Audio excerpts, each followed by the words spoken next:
Alrighty, folks, it's that time of year where we are starting our seeds. And one of the most cost-effective ways that we've actually found to get our seeds to grow is actually just simply using a cardboard box. I'm sure everybody's got cardboard boxes laying around that you can use. And one of the best ways that we found is, just simply cut a small box in half to create two boxes out of one, and then place a aluminum tray underneath, which we just simply went and picked up at our local Dollar Tree, dollar store. And here I am, I'm just placing some really good soil that's full of minerals and nutrients and all the good stuff into the box, leveling it out, making sure that it's nice and even and flat. And, I kind of tap it a little bit, but I don't pack it down. That way there's still plenty of room in between all the dirt and stuff. That way the seeds have plenty of time to germinate and drop root. The one thing I can say here, though, is to please make sure that you read your seed packets to know when the best time is to plant your seeds. Right now, we're starting our peppers, onions, celery. We're trying a new herb this year. We're trying some rosemary, and we are starting strawberries. We really like to, give them a really good start inside the house, and then where it's nice and warm and everything. And then once the weather turns, we like to, they'll be good and sturdy and be able to be transplanted outside. I mean, this is all super simple. You don't really need to go out and buy anything extra other than some really good soil and possibly the aluminum pans, and then your seeds if you don't have them already. But yeah, simple, just cardboard boxes. And we've also found that cardboard boxes helps with the moisture control of the plants. It helps us, be able to determine if the plants have too much water or not enough water, or if we need to water them every day or every other day. Just kind of helps us keep track of all of that. And it helps with like dispersing the water throughout the soil. That way everything is evenly distributed.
once all of the trays are filled, we like to go ahead and we just use like a marker, the back end of a marker, and we just make individual holes into the dirt. And then we decide which seeds go in there and individually plant the seeds. And that this is a better way for us to be able to, keep an eye on the how much is planted, how much we should be expecting in the future, how big of a yield we should kind of be expecting. This is, just another one of the best ways that we found of germinating seeds is, seeing how much we actually get planted or started and go from there. And this is also, another step that you could have the kids join you in on, whether they're making the holes or they're putting the seeds in or they're covering the seeds up at the end once they're all done. It could be a great family activity or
once all the seeds are fully planted, we do move them over to our big windows that we have available to us. And as you can see, our little helper here, she is just slowly pouring the water in through into the bottom of the tray, and that way the cardboard can absorb the water and evenly and slowly disperse it through the seeds.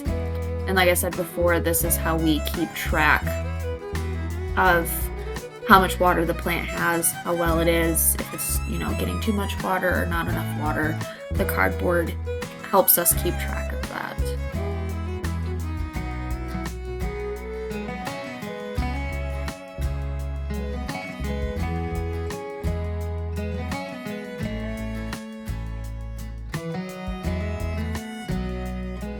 And I just want to thank you guys for joining us here today at Dead Pines Homestead.